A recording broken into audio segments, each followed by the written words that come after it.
안녕하세요. 자, 5단원 금융 수능기출 문제풀이 시작하겠습니다. 자, 2018년 7월 학평 3번입니다. 다음 사례에 대한 설명으로 옳지 않은 것은, 자, 갑과 을은 회사에서 성과상여금으로 2천만 원을 받았다.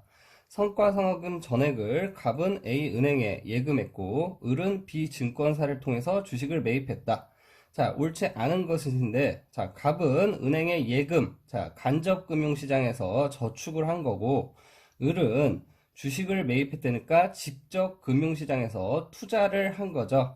자, 1번, 갑은 예금한 자금이 어느 수요자에게 갔는지 파악하기 어렵다. 자, 간접금융시장은 은행이 어디에다가 대출을 해줄 것인지 투자를 할 것인지 결정하기 때문에 수요자와 공급자가 서로 알 수 없다고 수업 시간에 배웠습니다. 그래서 1번 틀렸고, 1번은 맞는 말이고요. 2번, 을은 배당금을 받을 수 있는 상품에 투자하였다. 자, 주식의 특징은 배당금을 받을 수 있다는 것을 수업 시간에 이야기했죠. 그래서 2번도 맞는 말이고, 3번, 을은 갑에 비해 고수익을 기대할 수 있는 상품에 투자하였다. 자, 저축, 예금보다는 주식이 더 많은 수익을 얻을 수 있고, 대신 원금의 손실을 얻을 수도 있다고 이야기했죠. 즉 주식은 하이 리스크 하이 리턴 상품이라고 이야기를 했습니다. 그래서 3번도 맞는 말이고, 4번 갑은 간접 금융시장, 을은 직접 금융시장에 거래했다. 자, 4번도 맞는 말이죠. 자, 간접 금융시장과 직접 금융시장의 차이를 알고 있다면 편하게 풀 수 있는 문제가 되겠습니다. 5번 금융시장에서 A은행과 B증권사는 자금의 수요자이다. 자금의 수요자는 대출을 받으려는 사람, 투자를 받으려는 사람, 자, 금융시장에 이제 참여자일 뿐이고, 자, 은행과 증권사는 자금을 중개하고 정보를 제공하는, 그러니까 금융시장의 이제 참여자일 뿐이지, 자금의 직접적인 수요자는 아니라고 이야기를 했죠. 그래서 3번의 답은 5번이 틀린 말이었습니다. 자, 두 번째 문제 2015년 9월 모의수능 12번입니다. 자, 금융시장 가나에 대한 옳은 설명을 보기 위해서 고른 것은, 자, 방금 전에 풀었던 문제와 동일한 문제입니다. 가는 자금의 공급자와 수요자가 직접 거래하여 자금이 어느 수요자에게 갔는지 알 수 있는 시장, 직접 거래, 직접 금융시장이죠. 그래서 대표적인 예로 증권사가 있다고 말씀드렸고요. 자, 나는 자금 공급자와 수요자가 직접 거래하지 않아 자금이 누구에게 갔는지 명확히 드러나지 않는 시장, 간접 금융시장이고, 대표적인 사례로 은행이 있다고 이야기를 했습니다. 자, 옳은 거래니까 기억부터 볼게요. 증권회사는 가에서 활동을 하죠. 직접 금융시장의 대표적인 사례가 증권사라고 이야기했습니다. 그래서 기억 틀렸고, 니은 나에서 활동하는 금융기관의 예로 은행이 있다. 이것도 맞는 말이죠. 그래서 니은은 맞고, 디귿 나에서 작은 공급자는 금융거래에서 발생할 수 있는 모든 위험을 직접 부담하지 않죠. 그래서 디귿이 틀린 말입니다. 왜? 간접금융시장은 은행이 누구에게 대출을 해줄지 결정하기 때문에 금융 공급자는 누구에게 내 돈이 대출됐는지를 알 수가 없습니다. 그래서 내가 선택하지 않은 행위이기 때문에 뭐 피해나 이런 것들도 내가 부담하지 않는다. 금융회사가 부담한다고 이야기를 했습니다. 그래서 디귿 틀린 말이고, 리을 일반적으로 작은 공급자는 간접 금융시장보다 직접 금융시장에서 더 높은 수익률을 기대한다. 자, 예금보다는 주식에서 사람들이 더 높은 수익률을 기대하고 참여를 합니다. 대신 자, 수익도 높지만 안전성은 낮은, 즉 위험성이 높은 하이 리스크 하이 리턴 시장이라고 이야기를 했었죠. 그래서 12번의 답은 니을 리을 해서 4번이었습니다. 자, 2018년 모의수능 17번입니다. 이것도 동일하게 직접 금융시장과 간접 금융시장을 물어보는 문제였습니다. 자, 옳은 설명을 해요. 가시장, 작은 공급자와 수요자 가운데 금융기관이 있는데 예금과 이자 나왔으면 그냥 은행이구나, 간접 금융시장이구나 하고 판단할 수 있고, 나는 자금 공급자와 수요자가 다이렉트로 거래를 하고 그 대가로 이자나 배당금, 이자는 채권에서 받을 테고 배당금은 주식에서 받을 수 있겠죠. 그러니까 다이렉트로 가는구나. 직접 금융시장이구나. 그럼 가운데 금융기관이 적혀 있지 않지만 금융기관은 뭐 증권사 등이 있겠구나 라고 판단할 수 있습니다. 자, 기업, 가에서는 자금 공급자가 자신의 예금이 어느 수요자에게 대출되는지 알 수 없죠. 은행에서는 누구에게 내 자금이, 내 저축이 대출되는지 알 수 없다 그랬습니다. 그래서 틀렸고, 니은, 나에서는 주식, 채권 등이 거래된다. 증권사에서는 주식과 채권이 거래된다 그랬죠. 니은 맞는 말이고, 디귿, 나에서 공급되는 자금에는 가와 달리 예금자 보호제도가 적용된다. 자, 주식과 채권을 구입하는 금액은 예금자 보호에 적용을 받지 못한다고 했습니다. 예금자 보호를 받는 것은 은행 예금 아니면은 뭐 연금 등이 예금자 보호법에 적용을 받는다고 이야기를 했죠. 그래서 디귿 틀렸고, 리얼, 나에서는 가에 비해 일반적으로 작은 공급자가 기대할 수 있는 수익률이 높다. 자, 사람이 위험을 무릅쓰고 주식이나 채권에 투자하는 이유는 은행보다 더 높은 수익을 얻기 위해서이다 라고 이야기했습니다. 그래서 요즘 우리나라 상황 이야기하면서 이자율이 너무 낮기 때문에 자, 자금들이 주식시장이나 부동산 시장, 채권 시장으로 많이 흘러가고 있다. 그래서 주가나 뭐 부동산 가격이 오르고 있는 것의 한 요인이 될 수 있다라고 이야기했었습니다. 자, 17번의 답은 4번 니은 리을입니다. 자, 2015년 10월 학평 10번입니다. 다음 자료에 대한 옳은 설명을 보기에서 고른 것은 자, 기억, 금융이란 돈을 빌고 빌려주는 행위라고 이야기했고 금융거래가 이루어지는 장소를 금융시장이라고 한다 하고 뭐 쭉 나오고 있어요. 그리고 마지막에 자, 자금 공급자가 자금 수요자를 직접 만나 선택하여 자금을 공급하는지 여부에 따라 A와 B로 나뉜다. A와 달리 B에서는 투자에 따른 책임을 전적으로 금융기관이 아닌 자금 공급자 본인이 진다. 투자의 책임을 본인이 지는 것은 주식시장, 즉 직접 금융시장이죠. 그렇기 때문에 B는 직접, A는 그럼 당연히 반대인 간접 금융시장이라는 것을 알 수 있냐 물어보는 문제였습니다. 자, 옳은 것, 기업. 기업은 기업의 자금 부족 문제 해결에 기여한다. 자, 맞죠? 돈을 빌리고 빌려주는 거. 수업 시간에 그래서 여행사 이야기 하면서 자, 여행사가 지금은 어렵지만 자금을 많이 빌려다가 버티고 있다. 이렇게 이야기를 했었습니다. 기억 맞는 말이고, 니은, 채권 시장과 달리 주식 시장은 니은에 해당한다. 자, 채권 시장과 주식 시장 모두 금융 시장입니다. 그래서 니은은 틀린 말이죠. 둘 다 금융 시장에 해당합니다. 자, 정기 예금은 A에서 거래되는 금융 상품이다. A는 간접 금융 시장이라고 우리가 알 수 있었죠.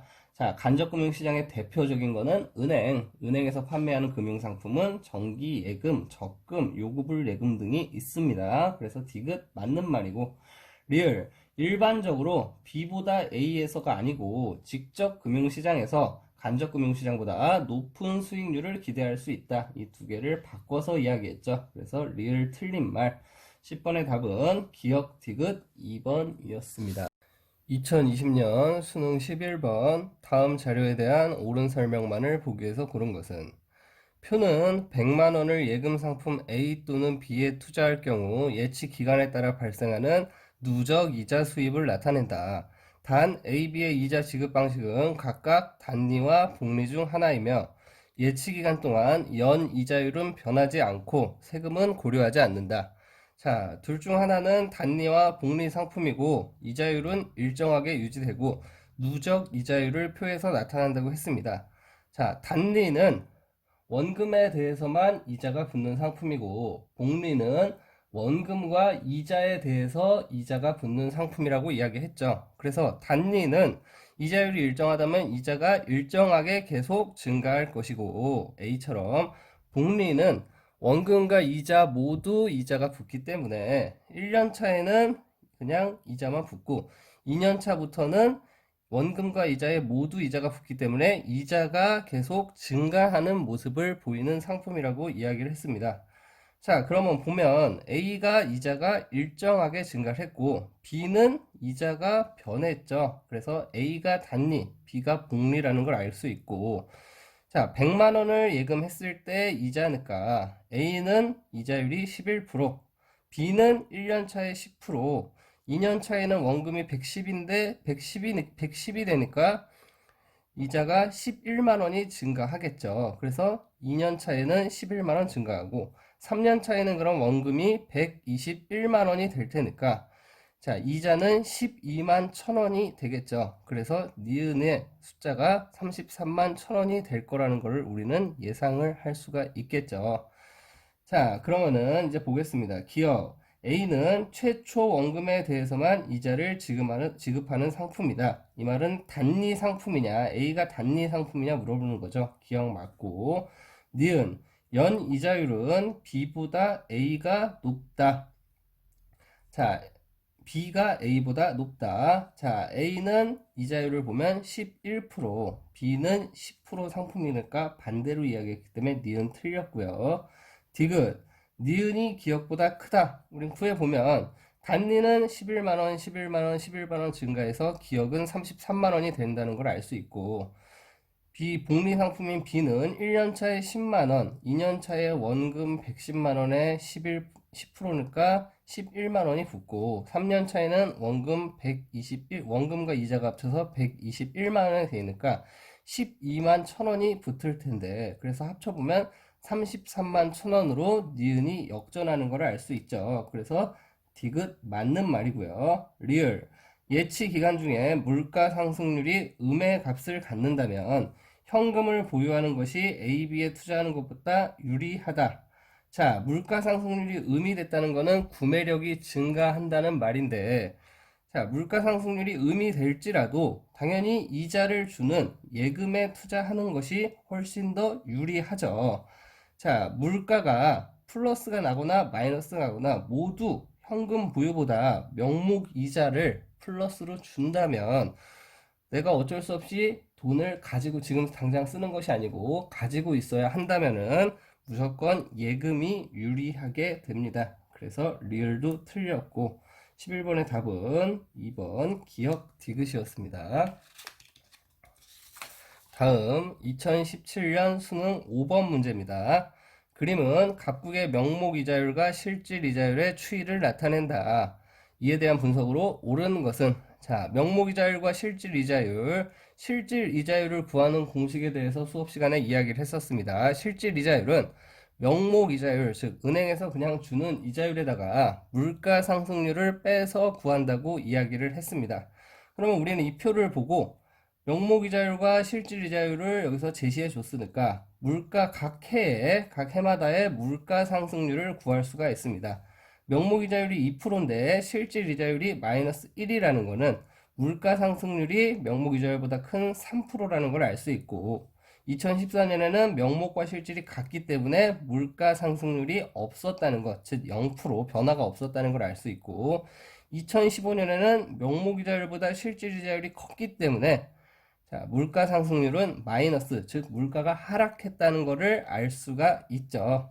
자, 1번 2013년에 디플레이션. 자, 디플레이션은 물가가 지속적으로 하락하는 현상인데 2013년에는 물가가 상승했죠. 그래서 틀렸고요.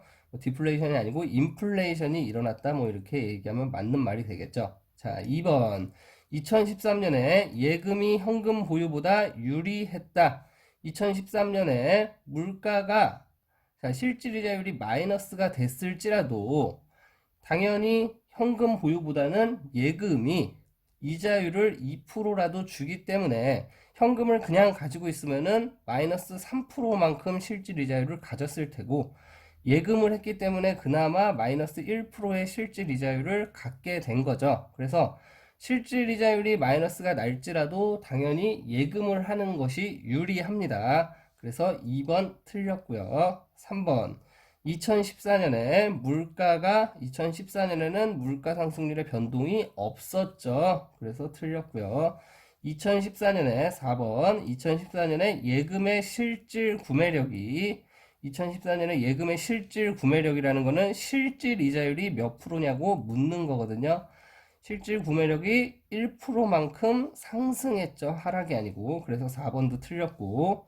5번 2015년에 물가 상승률 2015년에 물가 상승률은 마이너스 2%, 명목 이자율은 2%.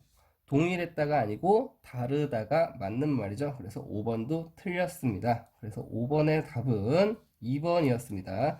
자, 이거 여러분들이 헷갈릴 수 있는데, 자, 실질 이자율이 마이너스라 할지라도 명목 이자율이 플러스라면 명목 이자율만큼은 이제 내가 물가 상승률을 방어할 수 있기 때문에 예금을 하는 것이 유리합니다. 물론 가장 좋은 거는 실질 이자율이 마이너스라고 판단되면 돈을 당장 쓰는 것이 가장 좋은 판단이지만, 그냥 내가 돈을 가지고 있어야 된다고 하면은 명목이자가 플러스라면은 은행에 예금하는 것이 명목이자만큼은 물가 상승률을 방어할 수 있기 때문에 예금이 더 유리한 게 맞습니다. 이거 헷갈리시면 안 되고요.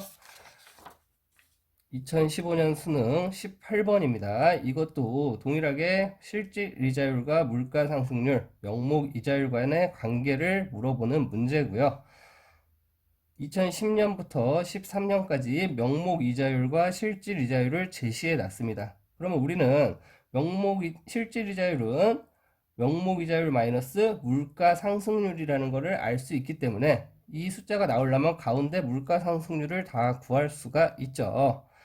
자, 그럼 보겠습니다. 1번 2012년 보시면 실질 이자율이 0.9%입니다. 방금 전에 풀었던 문제와 동일한 문제죠. 2012년의 경우 현금 보유보다 예금이 유리하다. 당연하죠. 자, 물가 상승률이 2%라면 그냥 내가 돈을 갖고 있으면 내가 가진 현금의 실질 구매력은 1년 있다가 98%가 될 테지만 명목 이자율을 1.1%라도 주기 때문에 예금을 했을 때 내 돈의 이제 실질 구매력은 0.9%만 마이너스가 되는 거죠. 그래서 1번이 일단 정답이고요. 2번부터 왜 틀렸는지 보겠습니다.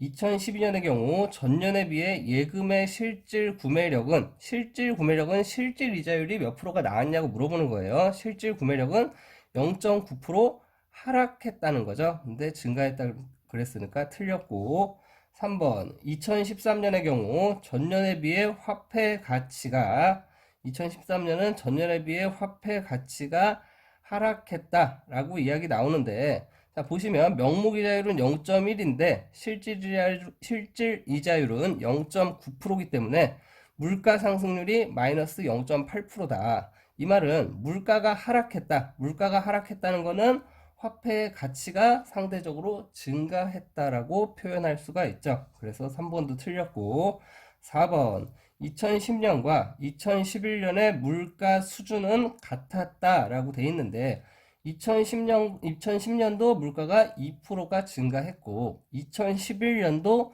2010년에 대비해서 2%가 증가한 거죠. 물가 상승률이 같았다는 거지 물가 수준이 같았다고 이야기할 순 없습니다. 그래서 4번도 틀렸고요.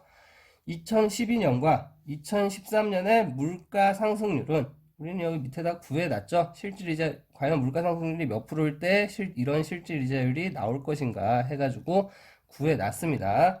자, 2012년에는 물가 상승률이 2%, 2013년에는 마이너스 0.8%, 두 해가 다르죠. 그래서 18번의 답도 1번이었습니다. 방금 전에 풀었던 문제와 이 문제의 이제 정답은 동일한 거를 묻는 거죠. 자, 실질 이자율이 마이너스라고 무조건 예금을 안 하는 것이 손해가 아니다. 내가 집에서 현금을 갖고 있는 것보다는 실질 이자가 마이너스라도 명목 이자라도 받는 것이 조금은 이득이 될 수 있다. 그거를 물어보는 문제였습니다. 자, 이렇게 해서 1주차 금융 마치겠습니다.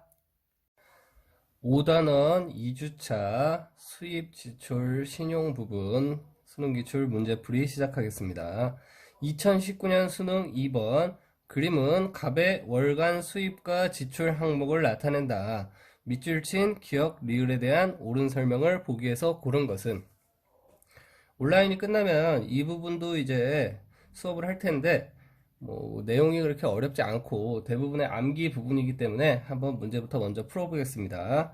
자, 수입이 월급, 주식 배당금, 정기 예금, 자녀 결혼 축하금 이렇게 적혀 있는데, 자, 일반적으로 소득은 근로소득, 사업소득, 재산소득, 이전소득 이렇게 나뉘고, 일시적으로 들어오는 소득을 비경상소득이라고 합니다. 자, 그래서 월급은 근로소득에 포함되고, 주식 배당금과 정기 예금 이자는 내 재산에 대한 소득이기 때문에 재산소득으로 분류가 되고요. 자녀 결혼 축하금, 축의금 같은 거죠. 이런 것들은 한 번만 들어오는 일시적인 비경상소득이라고 이야기를 합니다. 그리고 임대료 또한 내 건물이라는 재산에서 들어오는 소득이기 때문에 재산소득으로 분류가 됩니다. 그리고 지출은 자, 이렇게 근로소득세, 사회보험료, 대출 이자처럼 세금으로 내가 뭔가를 소비한 것이 아닌 그냥 나가는 돈들은 비소비 지출이라 그러고요. 내가 그냥 사용한 거, 내가 돈을 쓰고 싶어서 쓴 것들은 소비 지출로 크게 분류를 합니다. 보겠습니다. 기억. 기억은 이전 소득에 해당한다. 기억, 주식 배당금은 내 재산인 주식에 대한 주식을 소유한 대가이기 때문에 재산소득에 해당합니다. 니은은 비경상소득에 해당한다. 자녀결혼 축하금은 일시적으로 한 번만 들어오는 비경상소득에 해당하는 게 맞습니다. 그래서 니은 맞는 말이고요. 디귿의 사례로 국민건강보험료를 들 수 있다. 자, 비소비 지출 부분은 대부분 그냥 우리가 세금을 내는 부분을 생각하시면 됩니다. 그래서 국민건강보험료도 그냥 내 월급 받을 때 자동으로 월급에서 제해서 들어오는 부분이죠. 그래서 비소비 지출 부분이라고 생각하시면 됩니다. 그래서 4대 보험료 모두 비소비 지출 부분입니다. 그래서 건강, 고용, 산재, 국민연금을 4대 보험이라 하는데 얘네들도 다 비소비 지출이라고 생각하시면 됩니다. 그래서 디귿도 맞는 말이고요. 리을은 소비 지출에 포함된다. 대출 이자도 비소비 지출로 분류를 합니다. 이 구분은 그냥 정해 놓은 거기 때문에 여러분들이 어쩔 수 없이 약간의 암기가 필요한 부분입니다. 우리 3단원, 4단원에서 국제수지 할 때 그 부분들도 다 외워야 된다 그랬죠. 어쩔 수 없이. 이 부분도 마찬가지예요. 근데 거기보다는 조금 분류 기준이 쉽기 때문에 수업을 하면서 같이 외우고 알아보는 시간을 갖도록 하겠습니다. 이번의 답은 니은 디귿에서 3번이었습니다. 2018년 수능 3번. 다음 자료 가를 관리하는 방법으로 옳지 않은 것은, 가는 금융 소비자가 대출을 약속한 대로 상환할 가능성을 수치화한 지표로서 돈을 잘 갚을 수 있냐 갚을 수 없냐를 수치화한 지표예요. 그래서 가는 신용 등급이라고 이야기합니다. 그래서 금융 소비자의 신용 거래 조건을 결정하는 중요한 기준이다. 이 말은 뭐냐? 내가 대출을 할 때 몇 프로의 이자로 돈을 빌릴 수 있냐를 정해놓은 기준이라는 겁니다. 이것은 나빠지는 것보다 좋아지는 것이 더 어렵기 때문에 관리에 신경 써야 된다. 자, 신용 등급을 알고 있냐 없냐를 물어보는 문제인데 어떻게 보면 바른생활 문제에 가깝다고 할 수 있습니다. 1번 연체가 발생하지 않도록 주의한다. 당연하죠. 빈번하고 과도한 대출을 자제한다. 과소비하지 말라는 거죠. 당연하죠. 주거래 금융회사를 정하여 거래한다. 계속 한 금융기관만, 금융회사, 은행만 거래하다 보면 그 은행에 대한 신용도가 쌓이겠죠. 당연한 말입니다. 신용카드 현금 서비스 이용을 자제한다. 자, 현금 서비스를 이용한다는 것은 그 사람이 당장 그 작은 돈도 없다는 것을 의미하기 때문에 은행에서 신용 등급을 측정할 때 상당히 마이너스가 되는 부분입니다. 수업 시간에도 얘기하겠지만, 그래서 그러니까 현금 서비스 같은 거는 최대한 이용하지 않는 것이 신용 등급 관리에 상당히 중요한 부분입니다. 대출 시 상환 능력보다 경제적 필요를 우선시한다. 당연히 틀리죠. 내가 갚을 수 있는 만큼만 써야 한다. 그래서 5번이 정답입니다. 2018년 평가원 6번 문제입니다. 표는 어느 가게의 2017년 5월 수입 및 지출 내역의 전부를 나타낸다. 이에 대한 분석으로 옳지 않은 것은 급여나 상여금은 근로소득이고요. 주식 배당금은 내 재산에 대한 재산소득, 국민연금은 이전소득에 포함됩니다. 그러니까 생산활동과 관계없이 무상으로 얻은 소득을 이전소득이라 그러는데 그냥 연금이나 이런 것들은 이전 소득으로 포함된다고 알고 계시면 되고, 지출은 뭐 식료품비, 그리고 통신비 이런 것들이 뭐 대표적으로 나오는데, 얘네는 그냥 내가 쓴 돈이고, 세금, 사회보험료, 대출 이자, 얘네들은 내가 무슨 물건을 사거나 이런 게 아니고 그냥 통장에서 자동으로 빠져나가는 것들이죠. 그래서 얘네는 지출을 할 때 비소비 지출이라고 이야기를 합니다. 자, 1번. 기억은 재산소득에 포함된다. 주식 배당금은 재산소득이라고 말씀드렸죠. 니은은 이전소득에 해당한다. 자, 국민연금은 연금 종류는 모두 다 이전소득이라 생각하시면 됩니다. 그래서 맞는 말이고, 소비지출액은 70만원이다. 소비지출액은 비소비지출을 제외한 부분인데 그냥 내가 쓴 돈이라고 생각하시면 돼요. 내가 뭔가를 소비한 대가. 그래서 식료품비 50만원을 썼고 통신비 20만원을 썼습니다. 합쳐서 70만원 맞죠? 근로소득은 가계 지출 총액보다 크다. 근로소득을 여기서 보시면 250만원이고요. 가계 지출 총액은 이거를 다 더하는 게 지출 총액이죠. 자, 그래서 250이 이거를 다 더한 것보다 크기 때문에 크다. 맞습니다. 처분 가능 소득은 160만원이다. 처분 가능 소득은 이 전체를 다, 자, 소득에서 비소비 지출을 뺀 게 처분 가능 소득이라고 여기 적혀 있는데, 처분 가능 소득은 이 전체 소득을 더한 300에서 비소비 지출, 세금, 사회보험료, 이자를 제한 300에서 90을 빼면 210만원인데, 여기서는 160만원이라 했기 때문에 틀렸습니다. 그래서 6번의 정답은 5번이었습니다. 2015년 수능 1번입니다. 그림은 밑줄친 가에 들어갈 내용으로 가장 적절한 것은 자신의 소득을 고려하여 합리적으로 소비하고 신용카드는 자신의 소비 형태에 따라 적합한 몇 개만 사용하며 현금 서비스는 가급적 사용하지 않는 것이 좋습니다. 또한 자신의 신용정보는 정기적으로 확인해야 합니다. 자, 네가 신용 있는 사람이 되려면은 어떤 금융생활을 해야 되냐 이렇게 답이 나와 있는 거죠. 그러면은 이것도 읽어보면은 어떻게 보면은 바른생활 문제라고 할 수 있습니다. 그래서 가의 답은 신용관리를 어떻게 해야 할까요가 정답이고, 밑에는 읽어보시면 불경기, 개인신용회복제도, 금융사기 피해, 부동산 관리와는 크게 관련이 없는 내용이죠. 그래서 1번의 답은 1번인데 바른생활 문제인데도 불구하고 3점짜리예요. 그래서 뭐 생각보다 학생들이 많이 틀렸을 수도 있는데 이런 문제는 틀리지 않도록 하는 게 중요합니다. 3주차 5단원 3주차 금융상품과 재무계획 파트 문제풀이 시작하겠습니다. 2020년 수능 8번입니다. 표는 갑이 보유한 금융상품의 연도별 비중을 나타낸다. 이에 대한 옳은 설명만을 보기 위해서 고른 것은 해가지고 2017, 18, 19년 해가지고 얼마씩 가지고 있는지 나와 있습니다. 그리고 일단 예금 상품들은 간접 투자 상품이고 저축이죠. 얘네의 특징은 안전성이 높다. 대신 수익성은 낮다라고 이야기를 했고, 자, 국채는 채권입니다. 나라에서 발행한 채권. 그리고 주식은 우리가 알고 있는 주식이죠. 얘네는 직접 투자 상품이고 간접 투자 상품보다는 수익성은 높지만 원금의 손실을 볼 가능성도 있는 상품이라 그랬죠. 하이 리스크 하이 리턴. 그래서 국채는 이자와 시세 차익을 얻을 수 있고요. 주식은 배당금과 시세 차익을 얻을 수가 있습니다.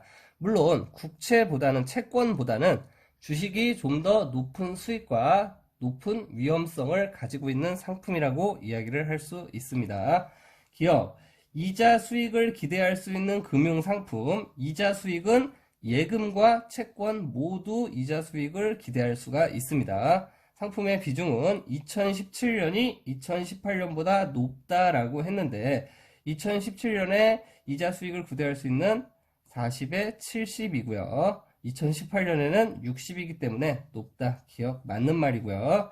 배당 수익은 주식입니다. 배당 수익을 기대할 수 있는 금융상품의 비중은 2018년이 2017년보다 높다. 자, 주식은 2018년에 10% 더 증가했죠. 그래서 니은도 맞는 말입니다. 정기 적금을 포함하는 금융상품, 정기 적금은 저축성 예금에 포함됩니다. 요구불 예금은 그냥 우리가 카카오페이 통장 쓰듯이 아무 때나 찾을 수 있는 상품이고, 저축성 예금은 기한을 두고 이자를 좀 더 많이 받는 우리가 흔히 사용하는 적금이나 예금 상품이라고 생각하시면 됩니다. 그래서 정기 적금을 포함하는 금융상품은 이 부분 저축성 예금만 비교를 해보라는 거예요.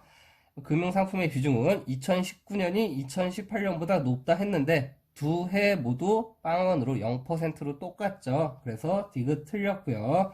리을 시세 차익을 기대할 수 있는 금융상품은, 시세 차익은 채권과 주식에서 시세 차익을 얻을 수 있는데 채권이 어떻게 시세 차익을 얻을 수 있나요? 궁금한 학생들이 있을 텐데, 이는 수업 시간에 채권이 어떻게 해서 가격이 변화하는지에 대해서 설명을 해 드릴 거고요. 어쨌든 일단은 채권과 주식 시세 차익을 얻을 수 있는 상품의 비중은 2019년이 2018년보다 높다라고 적혀 있는데 2019년에는 85, 2018년에는 90이기 때문에 2018년이 더 높습니다. 그래서 8번도 틀린 말입니다. 그래서 답은 1번 기억 니은입니다.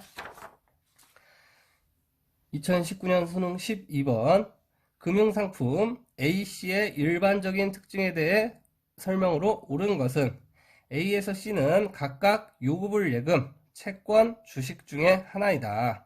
A는 B씨에 비해 안전성이라는 거는 원금을 보장할 수 있느냐 없느냐 물어보는 얘기고요. 안전성은 높대요. 쉽게 얘기해서 원금 보장이 된다는 거죠. 수익성은 낮다. 자, 당연히 예금이겠죠. 예금은 안전성은 높으나 수익성이 아주 미미하다고 수업 시간에도 요즘에 예금 이자율이 1%도 안 된다 이런 이야기를 했었습니다. 자, C에는 만기가 없다. 자, 금융상품들 중에서 만기가 없는 상품들은 주식입니다. 주식. 채권도 1년 있다 돈 갚을게, 2년 있다 돈 갚을게, 채권 앞에 다 그런 내용들이 적혀져 있기 때문에 채권도 만기가 있고요. 예금도 뭐 1년짜리 적금, 2년짜리 적금 이런 식으로 다 만기가 있습니다. 그러면 당연히 A는 예금, A는 요금을 예금, B는 채권, C는 주식이라고 우리는 구분을 할 수 있겠죠. 그래서 그 구분해가지고 문제를 풀어보면 됩니다. A는 예금자 보호제도에 적용을 받는다. 예금자 보호제도는 5천만원까지 보호를 받는 상품이고 예금이나 연금 등에서 이에 보호를 받을 수 있다고 이야기를 했습니다. 그래서 일단 1번 정답입니다. 2번 B를 보유할 경우, B는 채권이죠. 보유할 경우 주주로서의 지위를 갖는 거는 주식이죠. 근데 B는 채권이기 때문에 틀렸죠. 주주로서의 지위는 주식이 가질 수 있습니다. 3번 기업과 달리 정부는 C의 발행 주체가 될 수 있다. 자, 주식의 발행 주체는 대부분 기업입니다. 정부는 뭐 주식의 발행 주체가 되지는 않습니다. 3번 틀렸고요. 4번 A와 C는 모두 이자 수익을 얻을 수 있다. 이자 수익은 예금과 채권이 얻을 수 있지 주식은 배당금을 받을 수 있죠. 그래서 A만 이자 수익을 얻을 수 있습니다. 그래서 3번 틀렸고요. 5번 B와 달리 채권과 달리 주식은 시세 차익을 기대할 수 있다 적혀 있는데 채권과 주식 둘 다 모두 시세 차익을 기대할 수 있는 상품입니다. 그래서 12번의 답은 1번이었습니다. 2018년 수능 8번입니다. 그림은 갑이 보유하고 있는 금융자산의 구성을 나타냈다. AD의 일반적인 특성과 갑의 금융투자 성향에 대한 설명으로 옳은 것은, 자, 성향에 대한 얘기가 나왔습니다. 이 말은 뭐냐? 예금을 많이 가지고 있다. 그 말은 나는 안전성, 원금 보장을 중시한다는 거고, 채권이나 주식 같은 투자 상품을 많이 가지고 있다. 이 말은 나는 안전성보다는 내 원금을 잃을지 몰라도 더 높은 수익을 위하는 공격적인 투자 성향을 가지고 있다. 이거를 알 수 있느냐고 물어보는 거예요. 당연히 갑의 금융자산 구성을 보면은 주식이 엄청 많아요. 이 말은 안전성보다는 수익성을 중시하는 공격적인 투자 성향을 가지고 있는 사람이구나 라고 판단을 할 수가 있습니다. 보시면 투자 상품이 90%고 은행 예금은 10%밖에 안 됩니다. 그러니까 이 사람은 상당히 공격적으로 금융자산을 운용하고 있구나 라고 판단할 수 있습니다. 1번 A는 예금자 보호 제도의 대상이다. 자, A는 예금이죠. 예금은 예금자 보호 제도의 보호 대상이라고 이야기했습니다. B는 D에 비해 수익성이 높다.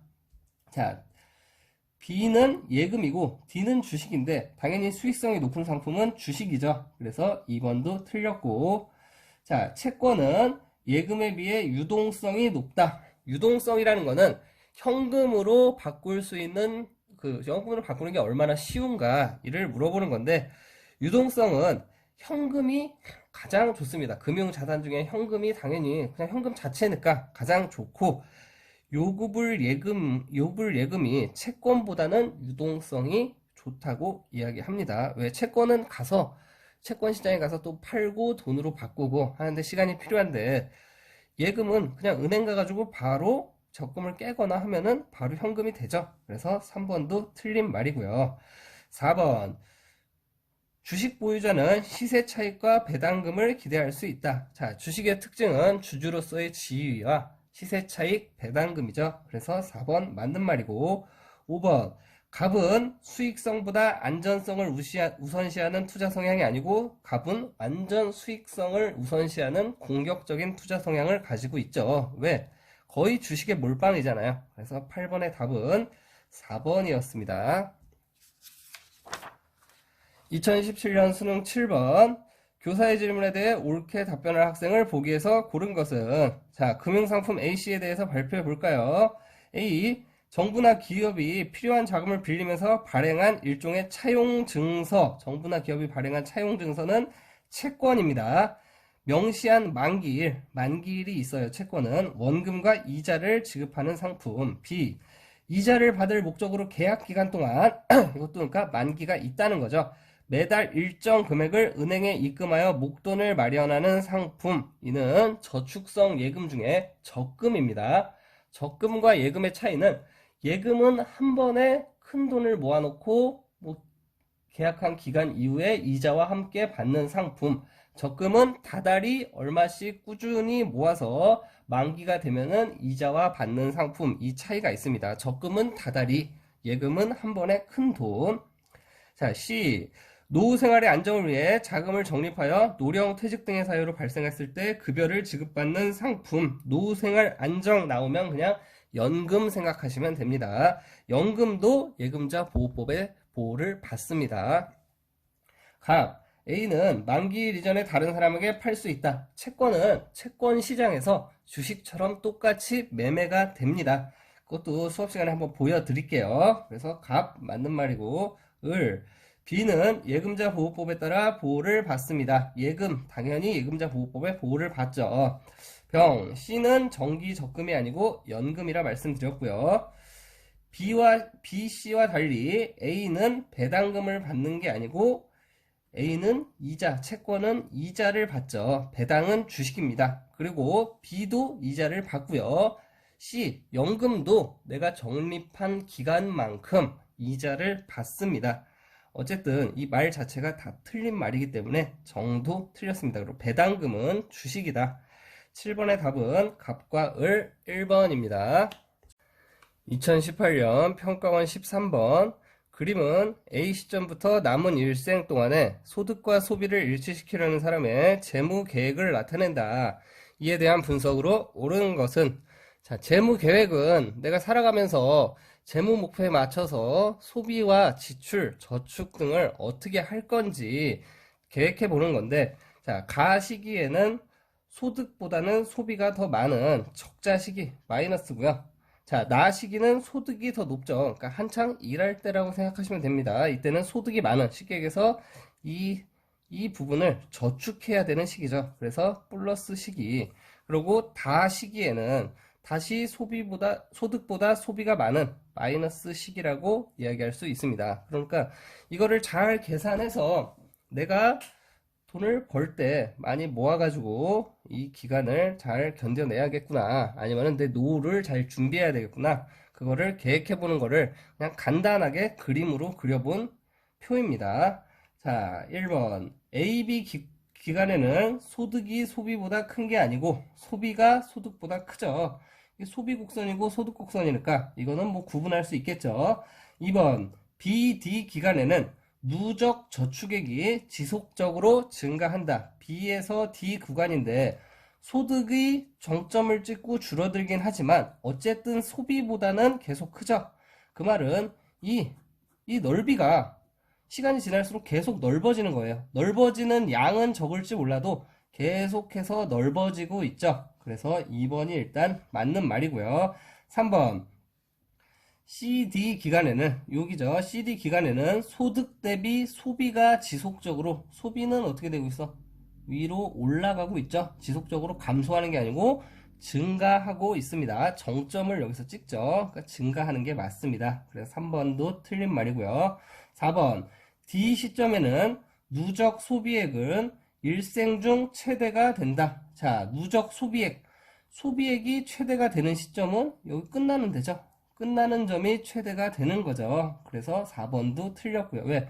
이게 소비량이 늘었다가 줄어든다는 거지 소비의 누적은 계속해서 증가하겠죠. 그래서 4번도 틀렸고 5번 가와 다의 합은 나보다 작다. 뭐 여기 수치가 없죠.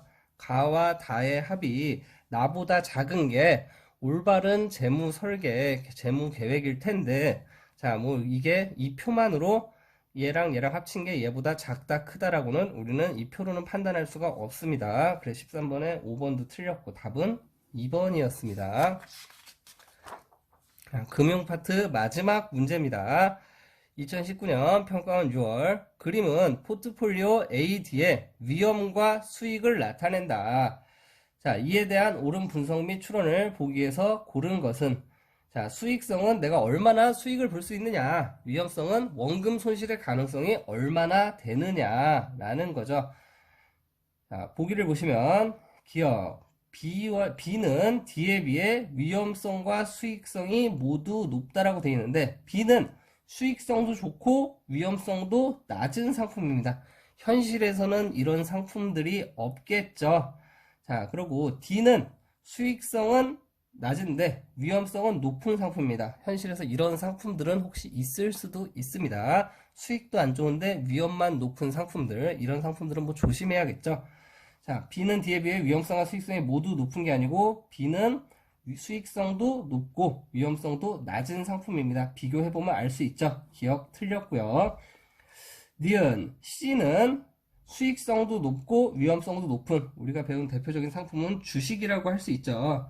C는 A에 비해 주식보다 채권 위주로 구성되어 있을 것이다 됐는데 C는 주식 위주로 구성되어 있을 가능성이 크죠. 수익도 높고 위험도 높으니까. 자, 채권은 주식에 비해서 수익성도 낮고 위험성도 낮은 중위험 상품이라고 일반적으로 이야기를 하는데 수업 시간에 주식과 채권에 대해서 수익성, 위험성 관계에 대해서는 자세히 설명을 해 드리겠습니다. 그래서 니은도 틀렸고요.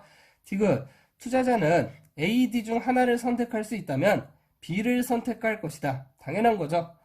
자, 현실에서 수익성도 높고 위험성도 낮은, 즉 수익도 많이 볼 수 있고 원금 손실의 가능성도 상당히 낮은 상품이 있다면 누구나 다 그 상품을 선택할 것입니다. 디귿 맞는 말이고 리얼 안전자산을 원하는 투자자는 A와 C 중 하나를 선택할 수 있다면 안전자산, 쉽게 얘기해서 원금 손실의 가능성이 적은 자산을 원하는 투자자는 A와 C 중에 당연히 수익성이 낮더라도 위험성도 낮은 A를 선택하는 게 당연하겠죠. 그래서 4번의 답은 디귿 리을에서 5번입니다.